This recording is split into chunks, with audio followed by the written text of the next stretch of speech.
بسم الله الرحمن الرحيم. مشاهدينا الكرام، السلام عليكم ورحمة الله وبركاته. أهلا بحضراتكم في لقاء متجدد من برنامج قوارير.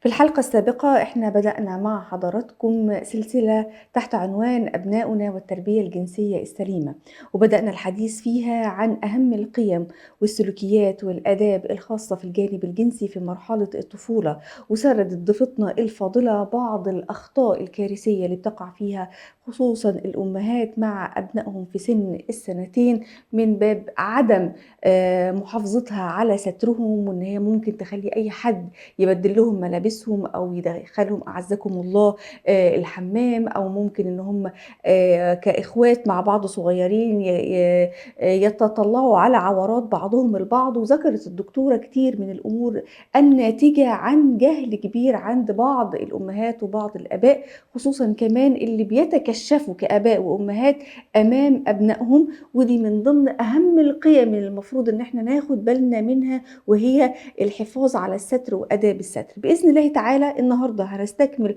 مع حضراتكم السلسلة ونتكلم بشكل مفصل إيه هي آداب الستر. نتكلم عن احترام خصوصية الجسد والتفريق بين الأبناء في المضاجع وغيرها من القيم والسلوكيات المهمة جدا المنبثقة من العقيدة، علشان نقدر نفهم ونوعي أولادنا تربية جنسية سليمة من ديننا ومن شرعنا الحنيف. مع ضيفتنا اللي مشرفانا الدكتورة منى صبحي، الدكتوراه في التربية ورئيسة المنتدى العالمي للفكر والثقافة. السلام عليكم وأهلا مرحبا يا دكتورة. عليكم السلام ورحمة الله. مرحبا بحضرتك وبكل المشاهدين، يعني وإحنا بنأكد عليهم أكثر إنه ينتبهوا لهذه النقاط، من أجل إن ربنا يكرمهم كده ويحافظوا على أولادهم ويحافظوا على هذه الأمانة التي في أعناقهم. نعم، آمين يا رب تفضلي العالمين، دكتور. آمين يا رب. نبدأ من حيث انتهينا الحلقة السابقة يا دكتورة، واتكلمنا عن أبرز وأهم القيم والسلوكيات والآداب في الجانب الجنسي في مرحلة الطفولة، ووقفنا عن آداب الستر المفروض إن احنا هنتكلم عنها النهاردة وما يليها من آداب الستر. إيه هي آداب الستر أصلا، والمفروض الأمهات تكون عارفاها كويس جدا علشان تتبعها مع أبنائها؟ نعم نعم، جزاك الله كل خير، سؤال رائع جدا. إحنا أول جزاكم حاجة الله. من آداب الستر هو آداب الاستئذان. بنعلم الأولاد 9 عورات زي ما ذكرها القرآن. عشان كده أقول لك إحنا نستقي القيم والسلوكيات من القرآن. في 3 عورات الأولاد يتعلموها من سن صغيرة، من قبل ما يدركوا إن دي عورة. مم. لكن الباب لازم نخبط الباب، لازم نستأذن قبل ما ندخل. قبل لو مم. لقينا الباب مغلق لازم نستأذن، نخبط على الباب قبل ما. تعميم فكرة الاستئذان حتى بالسلوكيات العامة بقى، اللي هي بعيدا عن الاحتكاك الجسدي. يعني مثلا الواحد ما ياخدش حاجة مش بتاعته إلا ما يستأذن. يتعلموا الضوابط، يتعلموا ينضبط، ما يمدش إيده على أي حاجة، ياخد أي مم. حاجة، يفتح مم. أي باب، مم. يشوف أي حاجة. لا، في حاجة اسمها استئذان. فسبحان الله الطفل لما بيتعود هذه الانضباط، هذا مم. الانضباط بيبقى سمت في سلوكه. فنقطة تكريم الله سبحانه وتعالى للإنسان، إن هو يبقى ياخد راحته في النوم، ياخد راحته في بحيث ما حدش يدخل عليه. دي نقطة اه. مهمة جدا في موضوع مم. الاستئذان. مم. هو النوم دايما، الاستئذان هو النوم أيضا عورة من بيعلمنا. العورات، المفروض ان محدش يطلع على نعم، حد او يشوفه وهو نايم. ولا وبنعلمه بقى قيمة تانية خطيرة جدا، هي قيمة غض البصر. لو أنت مثلا ايوه. فتح الباب كده فجأة، تعمل إيه؟ لا، بنغمض عينينا، بنغض من بصرنا، حتى نعلم أولادنا المصطلحات القرآنية. مش غمض مم. عينيك يا ولد، لا، غض من ايوه. بصرك. مم. يعني غض من بصرك، يعني ده لها معنى. حتى الأولاد لما بيكبروا بيستشعروا عظمة هذه المعاني. بنغض من بصرنا. احنا بنتفرج مثلا على الأخبار، فجأة جت لقطة، نغض من بصرنا. مم. احنا مثلا الجيران كشفت الستارة، شفنا، نغض من بصرنا.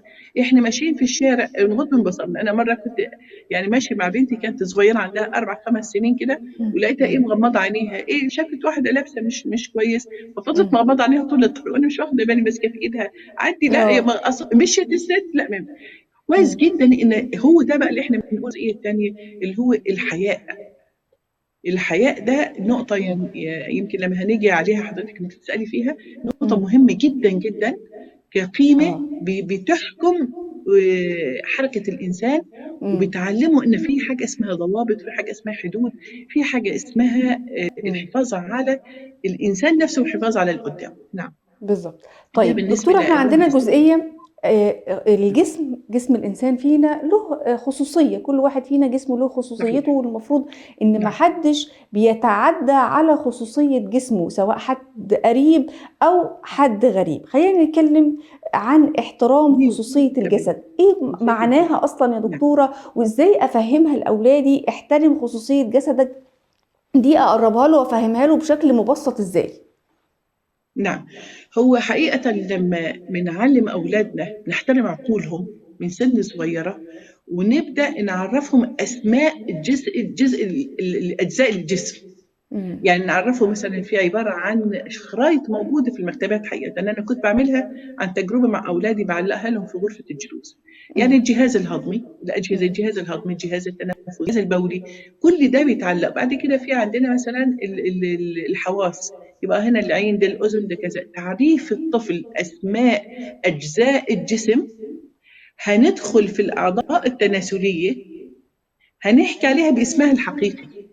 هنقول مثلا دي عورة، دي عورة. المفروض في أجزاء في الجسم، هو الجسم ده كله ربنا خلقه لأنه كله له وظائف.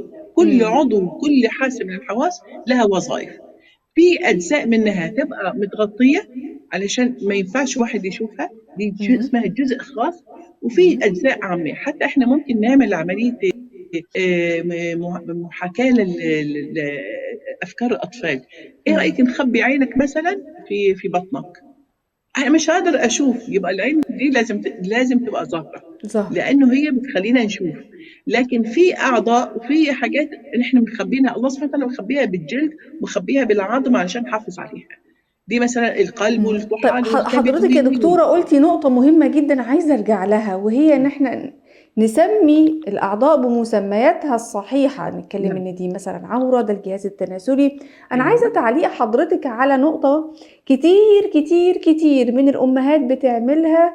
في منهم بيعملها حرجا، وفي منها بيعملها ان هي كأنها يعني حاجة لطيفة ودي شياكة وعيب ما ينفعش، ان هي بتسمي المسميات دي بأسماء من وجهة نظرهم أسماء لطيفة، أسماء دلع، أسماء مش عارف إيه. أظن ورد قدام حضرتك بعض المسميات دي. ما تقولش على المكان ده كذا، ده اسمه كذا، دي كلمة السر بتاعتنا.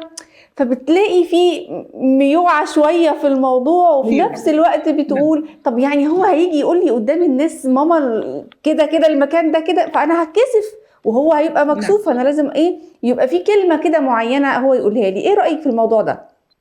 هو حقيقة الكسوف ملهوش أي معنى، ده اسمه الخجل المردود عليه، أو الكسوف ملهوش طعم. ليه؟ لأنه أنا اليوم ما أعرف، حتى إحنا عندنا في الكلام ده في المدارس النفسية، إن لما بنستخدم المصطلحات العلمية ما بيبقاش الطفل عنده حساسية لهذا الأمر. أنا أدل عليه الأسماء دي ملهاش أصلا أي معنى.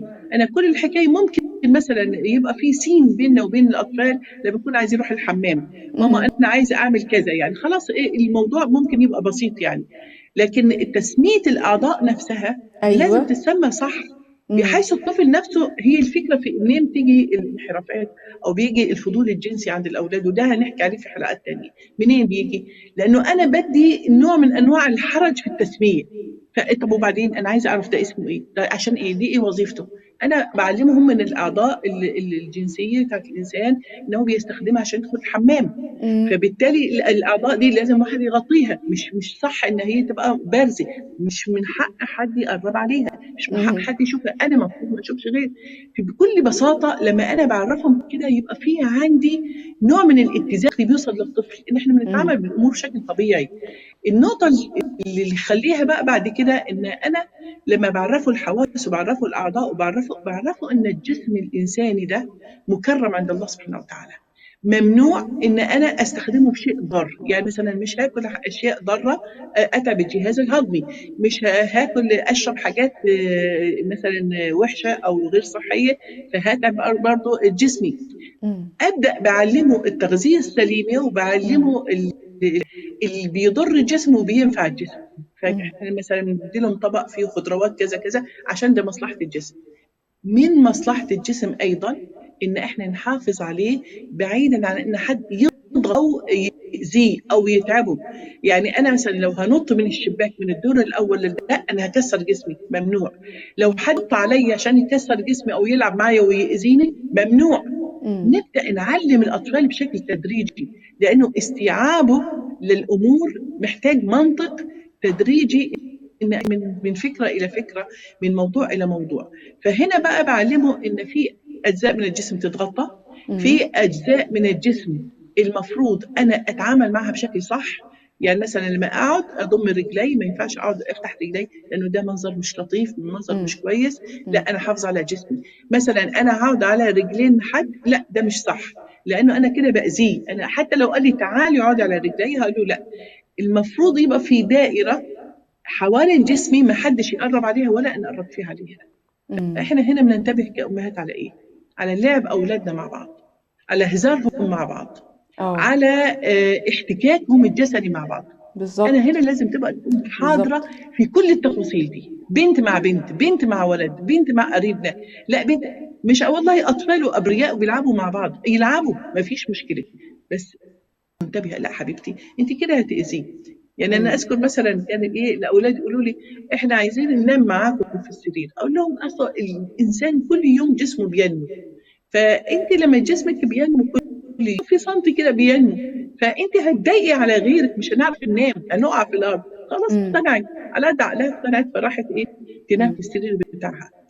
أنت مش بتقولي كلام مش علمي، بس في نفس التوقيت بتبسطي المعلومة للطفل بحيث فيها على جسمه، ويحافظ فيها على الآخرين. يعني ما يبقاش فيها الموضوع بسيط، احنا أطفال، احنا بنعمل اللي احنا عايزينه، لا دي بالظبط. نقطة مهمة جدا. طب دكتورة منى، أنا فموضوع عايزة تنظيم. تعليق حضرتك بعد إذنك.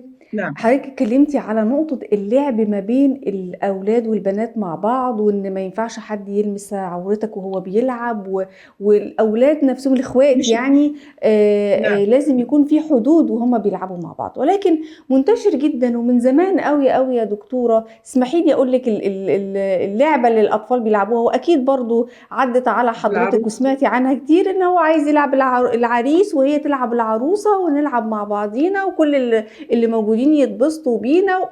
وبيبقى يعني في منهم بيلعبها بشكل بريء، وفي منهم يعني في اطفال كده تحسي لا ده انا حاسه ان ده مش طفل، دي مش تصرفات طفله. كلميني عن النقطه دي، وخصوصا ان اللعب ده اوقات كتير بيتم قدام الاباء والامهات. هو ايه المشكلة ما نلعب احنا مع اولادنا؟ يعني تدخلنا في اللعبة دي مش غلط، بس احنا هنحط حدود. يعني هنلعب عريس وعروسة وهنحط مكياج، ما فيش، مش احنا ابرياء خلاص، بس انا موجودة معهم في اللعبة دي. طب اه. وبعدين المهم التماس الجسدي، وان هي ما ياخدش حيز اكبر من اللعبة البسيطة البريئة. انا عيني عليها، انا اللي بقيم هذا الامر، لكن اترك الامر لتقدير الاولاد. ممكن يكون حد ناضج يعني اكثر سن من الثاني، اه. فبالتالي بيبدا يتعلم الانحراف من هذه بالظبط. الأعمال. ما هو الأطفال منين بيتعلموا الانحراف؟ امم. منين لما بنقول مثلا حتى على المتحرش، منين جاب الانحراف؟ ما هي بتيجي من أخطاء سلوكية في الأول، وإهمال وعدم توجيه وعدم اهتمام، فبالتالي بيبقى تأصيل. خلاص كررت الحركة مرة مرتين ثلاثة 10 20، خلاص بوي منحرف، لأنه بتغطي عنده تلبية لشهوة عنده أو تفريغ لطاقة عنده.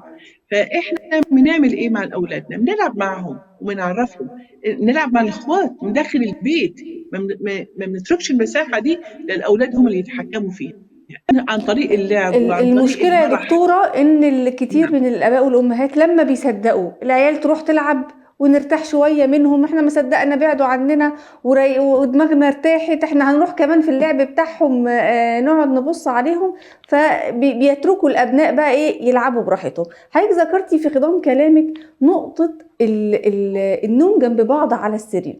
الحقيقة دكتورة في بعض المشاكل الكتير اللي وردتنا، وخصوصا الخاصة بموضوع التحرش، للأسف الشديد كان البعض منها ما بين الإخوات وبعضهم البعض. طبعا. وكان لما بنسأل طب ليه، ايه اللي حصل، طب كان في تاريخ مثلا سابق او يقولوا لا، دول كانوا بيناموا جنب بعض لحد سن معين كان المفروض يتم التفريق بينهم ما بين في المضاجع. خلينا نتكلم عن التفريق في المضاجع ما بين الإخوة والأخوات، وإيه أهميتها وإيه أثرها أصلا على إن أنا بعمل وقاية لأبنائي وبناتي من موضوع التحرش. الناس دلوقتي هتقول لا ما تتكلميش ان الاخوات ممكن يحصل بينهم كده وما بين بعض. للاسف الشديد الزمن اللي احنا فيه ده بقى بيحصل كده واكتر من كده يا دكتور. هو مش بس الزمن ده، هو ده شيء فطري في الإنسان. ما هو لما الاثنين يقعدوا جنب بعض، ما هو بيبقى فيه تلامس، والتلامس الجسدي ده بيثير الغرائز حتى عند الطفل الصغير اللي غير مميز. امم. فالنقطة دي الإسلام عالجها من، شوفي من إمتى، من أيام ما نزل القرآن، إن لازم يكون في تفريق بين المضاجع. حتى لو إحنا عندنا يعني غرفة واحدة وما فيش أو نايمين، ده يبقى في تفريق في اللحاف حتى نفسه، يعني ما يبقاش فيه احتكاك جسدي. ليه؟ لأنه ساعتها الإنسان ما بيفكرش دي أخته أو مش أخته، هو بيفكر إن دي مثلا أنثى أو أيا كان، بيفكر إن في دي محل قضاء الشهوة، أو إن امم. هي حركت الشهوة. فهو ده البشر، الله سبحانه وتعالى حط فينا الغريزة دي، مش هنقدر ننكر حاجة زي كده. فالأمهات اللي بيتعاموا عن هذا الأمر أو بيتركوا أولادهم من دون رقابة، أو بيتركوهم ويروحوا مشاويرهم، أو كل الكلام ده بيؤدي إلى إيه؟ ما هو بيؤدي إلى فضول جنسي عند الأولاد، يكتشفوا نفسهم ويكتشفوا الآخرين عن طريق هذا التلامس. فإحنا بنقضي عليه يعني مباشرة من موضوع التفريق بين المناطق. خلاص اه. الأولاد كبرت، اه. صار عندهم سنتين ثلاثة، حتى امم. وهم صغيرين من قبل ما ندخل في السن اللي هي 5 6 سنين، التفريق الرسمي والإلزامي، لا بنعودهم الآداب من هم صغيرين. خلاص حبيبي، امم. في والله سريرين كويس جدا، في غرفتين منفصلين ممتاز جدا، في لحافين منفصلين ممتاز، أي شيء. ودايما أبقى أنا متابعة هذا الأمر، مش خلاص أنا رايحة نايمة بقى وساي، لا كل شوية بالظبط. أبقى أبص امم. على البنات، حتى لو بنتين مع بعض في نفس الغرفة أبص عليهم. في بنات كتير جدا بقول لك أنا خايفة، أنا عايزة أنام جنب أختي عشان أنا خايفة. ما هو امم. ده برضه ممكن يأسس لنوع من أنواع الانحراف، سواء امم. عند الكبير أو الصغير، الخايف واللي مش خايف. فالموضوع ده خطير جدا جدا، موضوع التلامس الجسدي سواء في المضاجع او في الحياه العامه. احنا امم. مش بنفرق بين الاخوات يعني بحيث ما يحنوش على بعض ويخبطوا في بعض وياكلوا في بعض، لا، احنا امم. بس بنفرق في الموضوع، بنفك شويه بهدوء موضوع التماس الجسدي ده. فلما بنفك وبنعلمهم الاداب، وان انت بتحترمي نفسك وتحترمي اللي قدامك وتحترمي هذه الخصوصيه، هو امم. هيبدا يدرك ان هو مستقل بنفسه، مش مصحش يتعدى الدائرة دي. حتى لو لا قدر الله يعني بدأ يفكر تفكير، وده النقط اللي هنحكي عليها، ليه أولادنا بيفكروا تفكير مثلا منحرف وهم مش قصدهم الانحراف في سن امم. صغيرة. حتى لو امم. بدأوا يفكروا من باب الفضول أو من باب التقليد أو من باب حتى قلة العقل اللي موجودة عندهم، هيفكر بطريقة لا، في ضوابط هنا. احنا لو امم. ما حطيناش الضوابط يستسهل هذا الامر. فكل المشكلات بالظبط. اللي بتجينا من التحرش داخل البيوت وبين الاخوات وبين ده احنا وصلنا لمرحله ابشع من كده اخت ندى، يعني لما يجينا تحرش من الاباء، لما يجينا تحرش من الاعمام، من الجد. يعني ايوه. حد يتخيل؟ انا كان نفسي والله ادخل معايا القصه اللي بقى لها يومين معايا، نفسي ادخلها، هي عندها الجرأه حقيقه تحكي. يعني انا هحاول اقنعها ان هي تطلع في البرنامج واغير صوتها، هتحكي لك تمام حاجات انا تمام، يا نفسي ريت. اولى انا مصدقه اللي هي بتحكيه، وقدرتها على المواجهه دلوقتي وهي كبيره في الجامعه، بس حاجات مخزيه. ليه احنا نوصل للمرحله دي؟ نادرا ليه يا احنا دكتورة نوصل لما بنلاقي ان حد احنا عنده القدرة انه يقدر يواجه حاجة زي كده وانه يتكلم عنها بشكل واضح وصريح.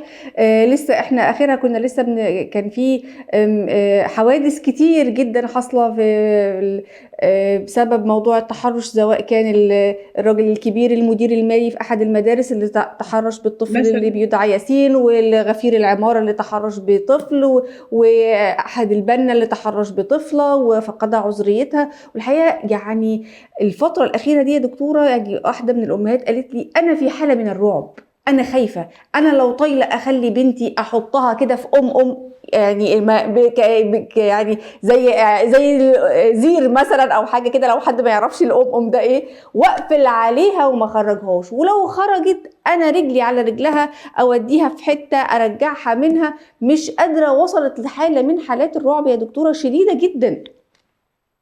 فعشان كده احنا بنقول خلينا نلازم اولادنا زي ما الرسول صلى الله عليه وسلم بيقول الزموا اولادكم من هم صغيرين عشان نوفر علينا الشغلانه دي وهم كبار.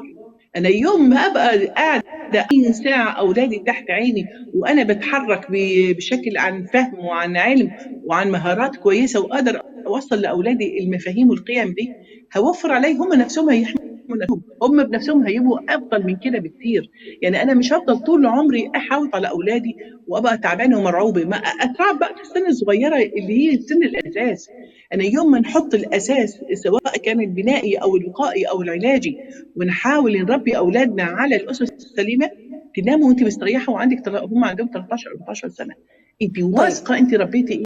نعم. بالضبط، بالضبط. طيب إحنا للأسف يعني وقتنا انتهى، ولكن إن شاء الله نعم. هنستكمل مع حضرتك باقي الحلقات، ولكن إحنا هنبقى محتاجين كمان نتكلم عن ماذا لو حصل الأمهات بالذات تصرفاتهم تكون عاملة إزاي لو حصل كده، مع خصوصًا كمان البنات، لأن الأمر حضرتك عارفة بيبقى أشد صعوبة على البنت. طبعًا لا نستهين بالتحرش بالولد، ولكن البنت حضرتك طبعًا عارفة إن بيكون أشد وطأة على الأهل. إزاي يتصرفوا، إزاي أفهم أولادي لو شافوا تصرفات معينة، يشوفوا إيه ويجي يحكوا لي. نقاط كتير بإذن الله تعالى هنتكلم فيها عن أمور وقائية في الجانب ده، وكمان الخطوات ايوه. العلاجية ايوه. خلال حلقاتنا نعم. القادمة مع حضرتك فضيلة الدكتورة منى صبحي، الدكتوراه في التربية ورئيسة المنتدى العالمي للفكر والثقافة. بشكرك جزيل الشكر على وجودك معانا، شرفتينا ونورتينا. نسأل الله سبحانه وتعالى أنه يحفظ أبنائنا وأبناء المسلمين أجمعين، ويعيننا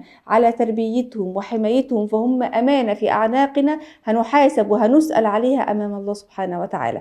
انتهت حلقة قوارير اليوم، وإلى أن نلقاكم نترككم في رعاية الله وأمنه، والسلام عليكم ورحمة الله وبركاته.